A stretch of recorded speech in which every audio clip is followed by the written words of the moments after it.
సచివాలయంలో ముఖ్యమంత్రి చంద్రబాబు నాయుడు అధ్యక్షతన కేబినెట్ భేటీ. కేంద్ర ప్రభుత్వ నిధులను పూర్తిగా వినియోగించాలని ఆదేశించిన జిల్లా కలెక్టర్ రామసుందర్ రెడ్డి. 70 ఏళ్లు దాటిన ప్రతి ఒక్కరూ ఆయుష్మాన్ భారత్ కార్డులు పొందాలి. జిల్లా వైద్యాధికారి జీవనరాణి. అమరావతిలో జరుగుతున్న శాసనసభ బడ్జెట్ సమావేశాల్లో పాల్గొన్న శాసనసభ్యురాలు పోతుపాటి ఐటీ విజయలక్ష్మి గజపతిరాజు.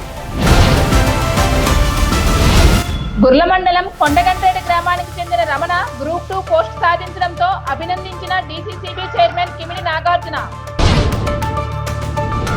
శ్రీవారి లడ్డూ ప్రసాదంపై ముఖ్యమంత్రి చంద్రబాబు నాయుడు కేవలం రాజకీయం కోసమే వైసీపీ పార్టీపై ఆరోపణలు చేస్తున్నారన్న వైఎస్ఆర్సీపీ మాజీ ఎమ్మెల్యే కోలగట్ల. 10వ తరగతి పరీక్షల నిర్వహణ గురించి సంబంధిత అధికారులతో జిల్లా కలెక్టర్ తన ఛాంబర్లో సమావేశం.